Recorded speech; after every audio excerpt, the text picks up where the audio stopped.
మోడీ కేవలం 300 రూపాయలు మాత్రమే పెన్షన్ ఇస్తున్నాడు. ఈ 300 రూపాయల పెన్షన్ తో ఈ దేశంలో ఉన్న వికలాంగులు ఎట్లా బతుకుతున్నాయి వల్ల ఈ ప్రభుత్వం ఆలోచించాలి. వాళ్ళు మాత్రం లక్షల రూపాయల జీతం తీసుకుంటారు, వాళ్ళ సౌకర్యాలు మెరుగుపరుచుకుంటారు. కానీ ఈ దేశంలో ఉన్న వికలాంగులు పెన్షన్ పెంచమంటే 2012 నుండి కేవలం 300 రూపాయలు మాత్రమే ఇస్తున్నారు.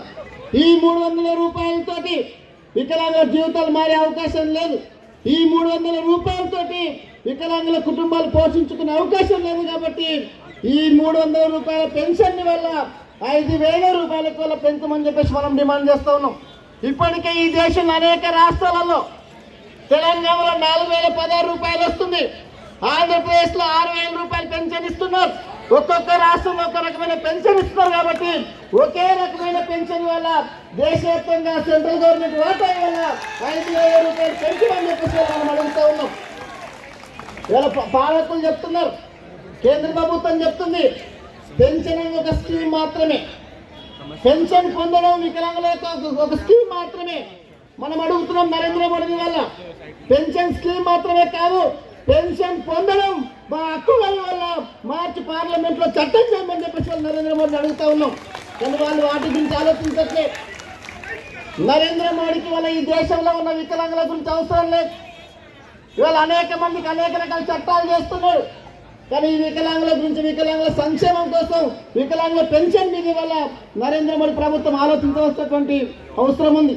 అట్లాగే మిత్రులారా, ఇవాళ ప్రభుత్వ రంగ సంస్థలు ఉన్నాయి కాబట్టి వికలాంగులకు రిజర్వేషన్స్ వస్తున్నాయి.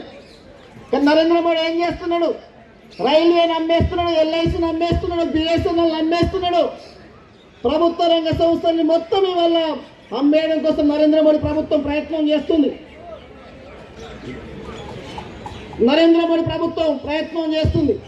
ప్రభుత్వ రంగ సంస్థలు ఉంటే మాకు ఉన్నాయి కాబట్టి మనకు రిజర్వేషన్లు వస్తున్నాయి.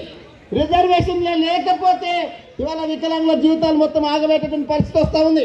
అందుకే రిజర్వేషన్లు ఉండాలన్నా, మనకు ఉద్యోగాలలో మన వాటా మనకు రావాలన్నా ఇవాళ ప్రభుత్వ రంగ సంస్థలు ఉండాలి. కానీ నరేంద్ర మోడీ మొత్తం ఒక్కొక్క ప్రభుత్వ రంగ సంస్థలు మొత్తం అమ్మేయడం కోసం ప్రయత్నం చేస్తున్నాడు. మనం అడుగుతున్నాం, ఇవాళ ప్రభుత్వ రంగ సంస్థలు అమ్మేస్తున్నావు కదా, మరి ప్రధానమంత్రి పదవిని గిట్టే వల్ల ప్రైవేటులకు ఇచ్చే దమ్ము నీకుందా అని చెప్పేసి నరేంద్ర మోడీని మనందరం అడగదలుచుకున్నాం. అంటే వాళ్ళు మాత్రం ప్రభుత్వ రంగం ఉండాలి, వాళ్ళ అనుభవించడం కోసం ప్రభుత్వ రంగం ఉండాలి. కానీ ప్రభుత్వ రంగ సంస్థలు మొత్తం అమ్మేయాలని చెప్పేసి చూస్తే